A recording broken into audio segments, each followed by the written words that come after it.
Dr.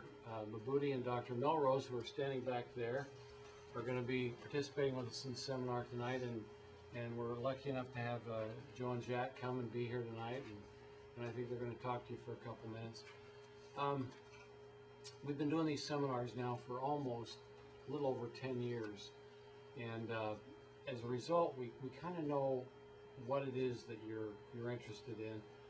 We also, all of us that are eligible, are former patients who've had the laser surgery done ourselves, and so we kind of understand from a personal aspect about what we thought was important, what we wanted to find out before we had our own treatment done.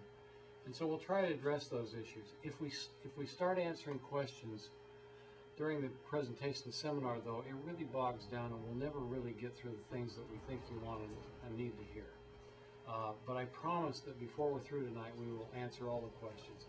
If you have a burning, if you have a burning question you just can't stand not to ask, please jot it down, and I promise at the end we will stick around and answer questions. Some of you have a question you want to ask, but you don't want to ask it in front of the group, and that's fine. The three doctors will stick around at the end, and I heard Joe on the radio this morning claiming that he's going to answer all the questions today, so we'll see if that's true. It's actually going to do Kevin's surgery, if Kevin will let him. We're not sure if Kevin will. Anyway, we'll stick around and answer individual questions afterwards.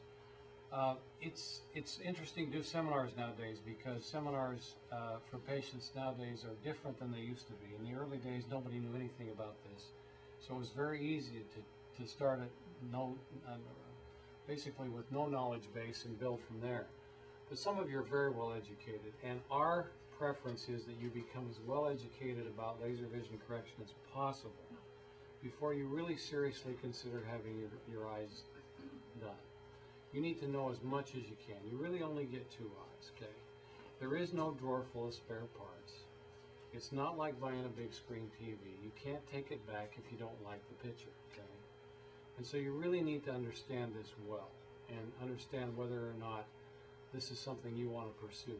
If after what we get through tonight we've reached a point where you can make a decision about whether or not you really want to find out if you're a candidate for this or not, then we've done what we should. We've given you enough information to make that decision. Some of you have been to other seminars, some of you have done a lot of internet research, and some of you know a lot about laser vision correction. We'll try not to bore those of you that are in that situation. There are some of you that don't know anything, and you're starting out with no knowledge, and we'll try not to overwhelm you as well, okay? It really is important that you understand how your eye works, and so the first thing I'm going to attempt to do is to talk to you a little bit about how your eye works, and how your eyes work together to give you vision, and then from there explain a little bit about how excimer laser technology developed and how it can correct vision, okay?